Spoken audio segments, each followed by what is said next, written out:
नमस्कार, मैं चंडी कुमार आज हूँ खगड़िया में। खगड़िया आने की सबसे मेन वजह है न्याय की चौथे स्तंभ को अगर किसी नेता के द्वारा अगर टॉर्चर किया जाए, किसी विधायक के द्वारा अगर टॉर्चर किया जाए, कहाँ तक जाएगा। जहाँ पर मैं भी खड़ा हूँ जी, मैं आपको बता दूँ, मैं आया हूँ खगड़िया के अंदर में बोलता खगड़िया के चीफ एडिटर रवि चौरसिया जी के न्याय के लिए। और जो मैं जहाँ पे खड़ा हूँ, यहाँ मेरे सामने में आप देखें सीपीआई का कार्यालय है। और इस कार्यालय के अंदर में आज जो है सो अभी लगभग संध्या का लगभग 5:30 से 6 बजे का टाइम होगा। और यहाँ पे सर्वदलीय बैठक हुई है। बैठक इस वजह से ताकि जो है सो चीफ एडिटर रवि चौरसिया को जो है सो न्याय मिल सके। जहाँ पे मैं खड़ा हूँ, मेरे सामने में जो है सो सीपीआई के जो सो राज्य कार्यकारिणी के सदस्य हैं। सर, क्या नाम है आपका? सर, आज की जो बैठक हुई है इसका क्या मकसद है? आज जो बैठक इसका मकसद ये है कि पिछले दिन बोलता खगड़िया के चीफ एडिटर रवि चौरसिया के साथ परबत्ता के विधायक डॉक्टर संजीव कुमार ने अपने आवास पर बुलाकर गाली गलौज किया, मारपीट किया, जान से मारने का धमकी दिया। ये बहुत ही निंदनीय बात है और इसीलिए आज की सर्वदलीय बैठक में इस परबत्ता के इस विधायक के काले कारनामे का घनघोर निंदा किया गया, निंदा प्रस्ताव पारित किया गया। और इसके तहत डीएम एसपी खगड़िया से डीआईजी, आईजी, डीजीपी और चीफ सेक्रेटरी से मांग किया गया कि परबत्ता के विधायक ने जो जघन्य काम किया है एक पत्रकार के साथ, उसकी जांच की जाए और जांच करके उचित कार्रवाई की जाए। सर, जहां तक कि जानकारी हो कि एक वायरल जो है सो चीफ एडिटर के द्वारा जो है सो एक वायरल ऑन लाइव आया हुआ वीडियो है, जिसमें कि बताया जा रहा है कि जो बॉडीगार्ड है, बॉडीगार्ड के हथियार के द्वारा जो है सो उसको कॉक करके और उसको बताया जा रहा है कि तुमको गोली मार देंगे। बॉडीगार्ड प्रोटेक्शन के लिए दिया जाता है या बॉडीगार्ड जो है सो उसको दिया जाता है सर कि जनता को जो है सो धमकाने के लिए? बॉडीगार्ड तो दिया जाता है प्रोटेक्शन के लिए, विधायक के प्रोटेक्शन के लिए।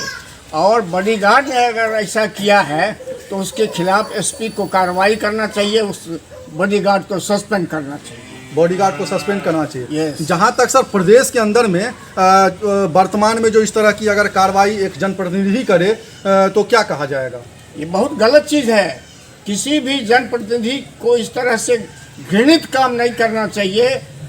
किसी आम आदमी के साथ तो छोड़ दीजिए, किसी पत्रकार के साथ अगर इस तरह की बात होती है तो यह बहुत ही निंदनीय है। और आज सर्वदलीय बैठक में हम लोगों ने इसकी घोर निंदा की है। लेकिन कहना जरूरी है, जहां पे न्याय करने के लिए 3 स्तंभ समाप्त हो जाती है तो चौथे स्तंभ को आना पड़ता है। और वो चौथे स्तंभ है जो मीडिया कर्मी होते हैं।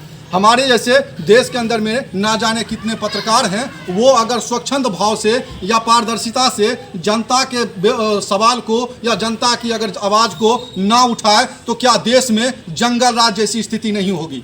वर्तमान में मैं जहाँ पे खड़ा हूँ ये खगड़िया है और इसी खगड़िया के अंदर में ना जाने कितने वीर ने इस देश के लिए आहुति दी है, कितने सपूतों ने, कितने माँ ने अपने सपूतों को देश के लिए बलि चढ़ा दी, कारण न्याय मिल सके, देश आज़ाद हो सके। 1947 से पहले वाली वो तरह की जो है सो नीति ना हो, देश आज़ाद हो, अंग्रेजों के चंगुल से मुक्ति मिल सके। वर्तमान में मैं जहाँ पे खड़ा हूँ वही खगड़िया है जो 1947 देश कहता है आज़ाद हो गया, लेकिन जहाँ पे लग रहा है आज़ाद नहीं, अभी भी गुलाम है। कारण अगर जनप्रतिनिधि अगर इस तरह की काम करना शुरू कर दे, जनप्रतिनिधि अगर जनता के आवाज़ को दबाना शुरू कर दे तो क्या कहा जाए? क्या नाम आपका? मेरा नाम उमेश ठाकुर है। आम जनता पार्टी राष्ट्रीय के मैं प्रदेश अध्यक्ष हूँ। और डॉक्टर संजीव और विधायक भी हैं हमारे परबत्ता का, उन्होंने तो बंद कमरे में बुला करके चापुलिसी से खगड़िया बोलता एडिटर को जो मारपीट किया है, उसके साथ में जो घिनौना काम किया है, वो तो अपने पिता को भी वो नहीं छोड़े, पिता को RN सिंह को भी बदनाम किए, अपने भाई जो MLC है उसको भी बदनाम किए और परबत्ता के सारे जनता को भी अपने घिनौना काम से वो बदनाम। सर, ऐसा सुनने में आया है कि जितने भी मीडिया कर्मी हैं केवल बोलता खगड़िया के जैसो चीफ एडिटर रवि चौरसिया नहीं, बहुत सारे ऐसे पत्रकार हैं जिनके साथ इन्होंने जैसो वर्तमान में जो विधायक हैं उन्होंने जो इस तरह की जो अभद्रतापूर्ण व्यवहार किया, इनके बारे में आप क्या कहना चाहेंगे? हाँ हाँ, पहले भी एक दो पत्रकार के साथ में वैसा वो दुर्भाव व्यवहार किया है, लेकिन पत्रकार ने उसका आलोचना नहीं किया, वो दब गया। लेकिन रवि चौरसिया के साथ में जो किया है वो तो आत्महत्या करने की स्थिति ऐसा पैदा कर दिया। लेकिन रवि बाबू ने हम लोगों के बीच में अपना बात को रखा, मैंने उनको धारस दिया, धीरज दिया कि हम आप लोगों के साथ हैं, आप स्वतंत्र पत्रकार हैं, निष्पक्ष लिखते हैं, निष्पक्ष बोलते हैं, मैं आपके साथ हूँ, जो भी होगा आपके साथ में करवाई। हम सभी सर्वदलीय बैठक में निर्णय ले लिया और सभी दल के आदमी उनके घर पर जाकर के धरना प्रदर्शन करेंगे। खगड़िया जिला में डीएम और एसपी के साथ भी हम धरना प्रदर्शन करने का ऐलान भी किया है। अभी मेरे पास में राष्ट्रीय जनता दल के जो सो प्रदेश उपाध्यक्ष हैं। सर क्या नाम है आपका? प्रमोद यादव। सर अभी वर्तमान में आपकी जो है सो सरकार है और ये सरकार लगभग 18 वर्ष से चलती आ रही है, लेकिन प्रदेश के अंदर में अगर आप प्रदेश में अगर आप ही के विधायक साहब अगर इस तरह की काम करें तो कहाँ तक सर जाएंगे? ये हमारे सरकार की विधायक नहीं है, ये खुराफाती विधायक डॉक्टर संजीव, जो परबत्ता को गिरफ्त में देश आज़ाद हुआ, लेकिन परबत्ता अभी डॉक्टर संजीव से आज़ाद नहीं हुआ है। एक जनप्रतिनिधि को हम लोग विधायक बनाते हैं, सांसद बनाते हैं कि न्याय करे, लेकिन विधायक ही ऐसा किसी रूम में बंद कमरा में एक पत्रकार को, जो चौथा स्तंभ है पत्रकार, उसके साथ मारपीट करे, ये कहाँ का न्याय है। इसलिए मैं डॉक्टर संजीव विधायक परबत्ता का घोर निंदा करता हूँ। इसमें कहीं कोई संगठन का नहीं, कोई सरकार का नहीं, ये व्यक्तिगत विधायक जो है सो कि इस तरह से जिनको नहीं करना चाहिए, जनता के साथ करते करते अब पत्रकार पर ये आ गए हैं, जिससे कि हमारे खिलाफ कारनामों का कहीं पर बोलता खगड़िया ऐसा न्यूज नहीं छापे, इसलिए उसको धमकाया जाए ताकि आगे ये कभी भी हमारे खिलाफ बोल न पाए। एक तरह से कहा जाए तो ये दबंग प्रवृत्ति के जो है सो हिसाब किताब वाली बात है। कारण क्योंकि अगर दबंगता नहीं दिखाएंगे प्रदेश में उनकी बोलबाला नहीं होगा। जैसा कि मैं आपको ज्ञात बता दूं, पूर्व में जो है सो बहुत सारे थाना प्रभारी हैं जिनके साथ इन्होंने अभद्रतापूर्ण व्यवहार किए हुए हैं, बहुत सारे ऐसे जनता है जिनके साथ अभद्रतापूर्ण व्यवहार किए हैं। लेकिन वर्तमान में मैं जो खड़ा हूं, मेरे साथ सर प्रभाकर प्रसाद सर हैं और सर जो है सो सीपीआई के जिला सचिव हैं। सर इस तरह की जो अभद्रपूर्ण व्यवहार हो रही है कहाँ तक जायज है? ये कहीं जायज नहीं है, कहीं जायज नहीं है। और जनतंत्र में, लोकतंत्र में आम जनता से चुन करके जो जनप्रतिनिधि जीत करके आते हैं, चाहे निचला पंचायत प्रतिनिधि हो या विधायक MP MLA हो, इनको कहीं ये इजाज़त नहीं है। ये जो है सो आम जनता या जो लोकतंत्र का जो है चौथा स्तंभ पत्रकार, जो आवाज़ बन करके देश को ऐना दिखाने का काम करता है, आवाज़ बन के प्रशासन के संज्ञान में देने का काम करता है, और जो सामाजिक स्तर पर जो घटनाएं घटती है उसको राष्ट्रीय मानचित्र पर, राज्य के मानचित्र पर ला करके उस पर बहस करवाने का काम करता है। ऐसे जैसो पत्रकारों के साथ अगर इस ढंग की घटनाएं घटती है तो बहुत दुखद बात। Thank you sir. लेकिन मैं आपको जानकारी दे दूं, यही प्रदेश के अंदर में चाहे वो बिहार सरकार हो या केंद्र सरकार हो, उनका डायरेक्ट रिस्ट्रिक्शन है कि पत्रकार के द्वारा जो न्याय का चौथा स्तंभ है उनके साथ किसी भी तरह का, चाहे व्यक्तिगत हो या सर्वदलीय बैठक हो या सार्वजनिक स्थान हो, वहाँ पे किसी तरह की जैसो अभद्रपूर्ण व्यवहार नहीं किया जाए। मैं आपको वीडियो का लिंक दे दूंगा, आप उसको देख सकते हैं, छोटा सा नहीं तो क्लिक दे दूंगा। लेकिन वर्तमान में मैं जहाँ पे खड़ा हूँ, सर से बात करेंगे। सर क्या नाम है आपका? मैं किरणदेव यादव, देश बचाओ अभियान के संस्थापक। सर एक चीज़ बताइए किरणदेव यादव सर, वर्तमान में चाहे वो बिहार सरकार हो या भारत सरकार हो, इनका डायरेक्ट रिस्ट्रिक्शन है कि बिहार के अंदर में या किसी भी पूरे देश के अंदर में इस तरह की व्यवहार जो है सो मीडिया कर्मी के साथ नहीं किया जाए, क्योंकि वो जनता का जो है सो आवाज़ है। और मीडिया कर्मी के साथ ही अगर इस तरह की काम होना शुरू हो जाए तो क्या कहा जाए, वर्तमान में जो है सो न्याय दिखाना, हम या हमारे जैसे या आपके जैसे जो भी हैं, न्याय से मुंह मोड़ ले और अन्याय को बढ़ावा देते रहे। ये सीधे तौर पर जो भी घटना घटी है, पत्रकारों के साथ लोकतंत्र के चौथे स्तंभ पर हमला है और डॉक्टर संजीव कुमार प्रवक्ता विधायक ने जो भी काला कारनामा करने का काम किया है, जो हिटलरशाही दिखाने का काम किया है, वह सरासर गलत है, घोर निंदनीय है। हम उसकी घोर निंदा करते हैं। कहा गया है कि जहाँ न पहुँचे रवि वहाँ पहुँचे कवि, जहाँ न पहुँचे सरकार वहाँ पहुँचे पत्रकार। और आज लोकतंत्र के चौथे स्तंभ जो जनता का आईना दिखाते हैं, समाज का आईना दिखाने का काम करते हैं, जनता की आवाज़ सरकार तक पहुंचाते हैं, सरकार की आवाज़ जनता तक पहुंचाते हैं। और ये परबत्ता के विधायक जो जनप्रतिनिधि हैं, इनको आम जनता को सम्मान करना चाहिए, लोकतंत्र के चौथे स्तंभ को सम्मान देना चाहिए। लेकिन उसे घर बुला करके जो अपमानित करने का काम कर रहा है, यह घोर निंदनीय है।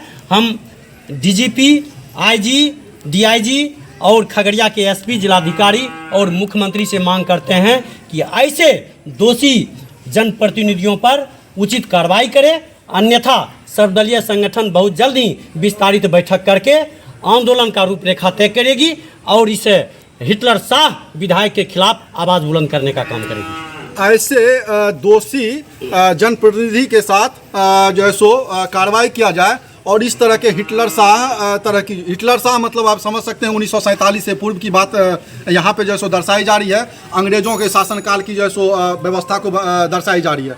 लेकिन वर्तमान में 1947 में हमारी देश आज़ाद हो चुकी है और आज़ाद देश के हम आज़ाद नागरिक नहीं, एक गुलाम के तरह जो है सो जिंदगी जी रहे हैं। कारण इस तरह से अगर न्याय की व्यवस्था पे चोट आए तो कहाँ जो है सो तो आम नागरिक, आम जनता जो है सो अपनी आवाज़ उठाएगी। शंभू सर हैं और आप जो है सो बीजेजेडी के जन जागरण दल पार्टी के प्रदेश अध्यक्ष हैं। सर एक चीज़ बताइए, आप अभी यहाँ पे जो सो एकत्रित हुए हैं, यहाँ पे जो सो सर्वदलीय बैठक हुई है, इस बैठक में जो है सो अभी तक जो निचोड़ निकली है, इस निचोड़ के हिसाब से आगे क्या कदम होगा?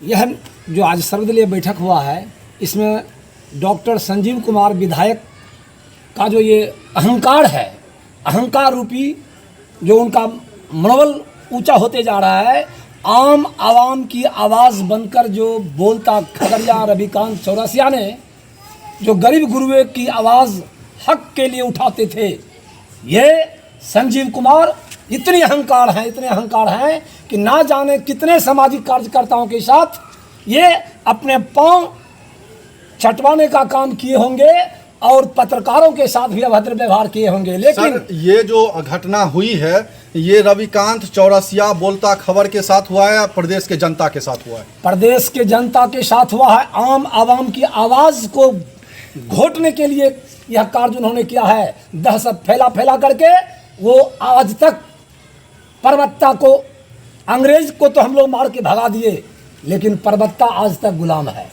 इसीलिए ये आम जनता की समस्या है। आम जनता के साथ इन्होंने जो घृत कार्य किया है, इसकी जितनी भी निंदा की जाए वह कम है। वर्तमान में मेरे साथ में जो है सो कांग्रेस के अरुण कुमार सर हैं, प्रवक्ता हैं। अरुण कुमार सर से बात करेंगे। सर एक चीज़ बताइए कि वर्तमान में इस तरह की व्यवस्था कहाँ तक न्याय है? देखिए, ये जो भी हुआ है ये बहुत गलत हुआ है। इसकी जितनी निंदा की जाए कम है। चूँकि ये जो देश है, ये जो हमारा चौथा स्तंभ है मीडिया, जिसको हम प्रेस, जो आम आवाम, आम लोगों की आवाज़ बन करके सरकार तक पहुंचाता है। लेकिन इनके साथ ये जो प्रवक्ता के विधायक संजीव कुमार जी ने जो कुकृत्य किया, उनको अपने घर पर बुला करके जिस तरह इनके साथ दुर्व्यवहार किया, इनके साथ मारपीट किया, ये दुर्भाग्यपूर्ण है। और हम कांग्रेस पार्टी की ओर से इससे घोर निंदा करते हैं और इसमें जांच होनी चाहिए। चूँकि ये, हालांकि ये विधायक हैं और जनप्रतिनिधि भी हैं, जब ये पत्रकार के साथ इस तरह का व्यवहार कर सकते हैं तो आम लोगों को क्या कहना। इसलिए ये जो भी हुआ है, जो भी कुकृत्य हुआ है, इसकी मैं घोर निंदा करता हूं। और मैं जितने भी हमारे दल के साथी हैं, मैं इस कुकृत्य के खिलाफ आगे चलकर इसका विरोध करेंगे। और हम ये भी मांग करेंगे कि संजीव कुमार को व्यक्तिगत रूप से रविकांत चौरसिया से माफ़ी मांगना चाहिए कि अब आइंदा ऐसी कुकृत्य नहीं होगी, और यही हम चाहते हैं। सर, जहां तक की जानकारी हो रही है, रवि कुमार चौरसिया जी ने खुद अपने आप बताया है कि मेरा जो है सो पॉकेट से पैसा निकाल लिया गया, कुछ अंगूठी वगैरह था वो निकाल लिया, और बिल्कुल उनको जो है सो एक खाली करके भेजा गया। ये कहाँ तक जायज़ है सर? ये तो बहुत गलत है ना। ये तो एक जनप्रतिनिधि का ये काम नहीं है। उन्होंने जो काम किया है ये जनप्रतिनिधि का काम नहीं, उन्होंने एक अपराधी के रूप में काम किया। उन्होंने उनका बॉडीगार्ड के बारे में भी सुना गया, जिस तरह उन्होंने उसका इस्तेमाल किया, ये तो कहा जाए कि इसकी जितनी घोर निंदा की जाए कम है। और क्या सर सरकार को बॉडीगार्ड हटा देना चाहिए या बॉडीगार्ड को कुछ स्वावलंबी जो है सो पावर देना चाहिए? नहीं, बॉडीगार्ड तो विधायक को मिलता ही है, उसको तो मिलना ही चाहिए, लेकिन बॉडीगार्ड का दुरुपयोग नहीं होना चाहिए। बॉडीगार्ड का दुरुपयोग नहीं होना चाहिए, बहुत जहाँ तक जायज़ है, क्योंकि जनप्रतिनिधि हैं, अगर वो सुरक्षित नहीं रहेंगे तो प्रदेश कहाँ सुरक्षित रहेगा। लेकिन जनप्रतिनिधि खुद सुरक्षित हो और प्रदेश को असुरक्षित करे, ये कहाँ तक जायज़ है? वर्तमान में मैं जहाँ पे खड़ा हूँ, मैं आपको पहले बता रखा हूँ, सीपीआई का जैसो कार्यालय है, और मेरे पास में बहुत सारे जैसो सर्वदलीय बैठक में अभी जो वर्तमान में सर हैं, सिंह त्यागी सर हैं, और युवा शक्ति राष्ट्रकारिणी के जैसो राष्ट्रीय अध्यक्ष हैं। वर्तमान में सर एक चीज़ बताइए, किसी पत्रकार को अपने व्यक्तिगत घर पे बुलाना और घर पे बुला करके अपने बॉडीगार्ड के हथियार से उस पत्रकार के ऊपर में जो है सो हमला करना, एक तरह से मान लिया जाए अगर ये पत्रकार नहीं बोलते तो इनकी जो है एक तरह से हत्या ही है, अपने घर पे बुला करके, ये कहाँ तक जायज़ है सर? सबसे बड़ी बात, जो असामाजिक आदमी होते हैं, वो असामाजिक आदमी इसलिए कर रहे हैं, वो असामाजिक उस आदमी उसे कहते हैं कि जो सिर्फ अपनी बात करता हो और अन्य समाज की बात नहीं करता। और कहा जाता है कि चोर पहले हाथ पकड़ता है, उंगली पकड़ता है, उंगली पकड़ते पकड़ते गला पकड़ लेता है। तो प्रवक्ता के विधायक ने सबसे पहले वहाँ के गरीब लोगों को मारना शुरू किया, प्रताड़ित करता था, डराया धमकाया और उसको पहले गुलाम बनाया। उसके बाद जो संभ्रांत लोग थे उसको गुलाम बनाया, उस पर मुकदमा करवा करके। फिर उसके बाद जो दबंग लोग हुआ करते थे प्रवक्ता में, उसको उसने गुलाम बनाया। इस प्रकार से कि दो भाई यदि हम हैं, एक भाई को मरवाता था, दूसरे को जेल भिजवाता था, उसको गुलाम बना लिया। और जब गुलाम बनाते बनाते अब एक पराकाष्ठा पर आया कि जो जिसे आप चौथा स्तंभ कहते हैं हिंदुस्तान का, कि जब चौथा स्तंभ भी गुलाम हो जाएगा तो मेरा पूरा खगड़िया गुलाम हो जाएगा। गुलाम बनाने का जो षड्यंत्र था उसका पहले से आया, एक दिन का उपज नहीं है रविकांत चौरसिया, एक दिन का ये खेल नहीं है। अरे रविकांत चौरसिया को तो हम धन्यवाद देते हैं, सैल्यूट करते हैं। यह व्यक्ति जनमानस के लिए और इस खगड़िया के लिए और खास करके चौथे स्तंभ का सम्मान के सवाल पर वह जो बात जिससे नहीं कहनी चाहिए थी, बंद दरवाजे में वो रह जाता, दबा रह जाता, उसको खोलने का काम किया। इधर इन्होंने खोला, जो उजागर किया और बताया कि तुम्हारे इस गफलत से हम डरने वाले नहीं हैं, धमकी से डरने वाले नहीं हैं। यदि तुमने हमें पीटा है, यदि एक एक थप्पड़ यदि रविकांत चौरसिया को लगा है, 1 करोड़ थप्पड़ के बराबर होगा। संजीव सर, क्या कहा जाए, खगड़िया को आज़ाद भारत का गुलाम जिला कहा जाए? आज़ाद खगड़िया क्रांतिकारी की धरती रही है, खगड़िया गुलाम ऐसी बात नहीं है। खगड़िया के कुछ पार्ट यदि पूरे समाज में यदि एक व्यक्ति गलत हो जाए तो पूरा समाज गलत नहीं हो सकता है। और अब दायित्व बना है, हमने क्या कहा, पराकाष्ठा आ गया। यहाँ तमाम जो प्रबुद्ध लोग हैं वैसे व्यक्ति के खिलाफ शंखनाद कर दिया वैचारिक रूप से, और पहले वैचारिक रूप से गुलाम बनाने का षड्यंत्र किया था और उसको जवाब अब वैचारिक रूप से होना शुरू हो चुका है। ये खगड़िया आज़ाद है, खगड़िया के एक पार्ट है प्रवक्ता, जिसको उन्होंने दुस्साहस किया और धीरे धीरे बढ़ाने का वो प्रयास कर रहा था। उसके जवाब में आज सर्वदलीय रूप से उसे चेतावनी दिया जा रहा है कि संजीव, अभी भी वक्त है, समाज के अभी तुम भी एक अंग हो और समाज के साथ में रहो। यदि समाज के लोग के साथ और खास करके जो लोकतंत्र की जो हत्या करने वाले जो लोग हैं उसमें तुम शामिल होगे तो ये समाज तुम्हें बख्शेगा नहीं। अगर तुम समाज से बाहर रहोगे समाज तुम्हें बख्शेगा नहीं। वर्तमान में मैं जहाँ पे खड़ा हूँ, ये वीरों का जैसो धरती है, और यहाँ से ना जाने कितने माँ के लाल ने अपने देश को आज़ाद करने के लिए अपनी प्राणों की आहुति दे रखा है। लेकिन वर्तमान में जिस तरह की कुकृत किया जा रहा है विधायक साहब के द्वारा, वो तो निंदनीय है। प्रदेश में बैठे हुए सरकार से कहना चाहेंगे, इस तरह के जो आपके कार्यकारिणी में मेंबर हैं उनके ऊपर में घोर कार्रवाई की जाए, ताकि जनता के जो सो न्याय है या आवाज़ है उनको दबाने की कोशिश नहीं किया जाए। Thank you.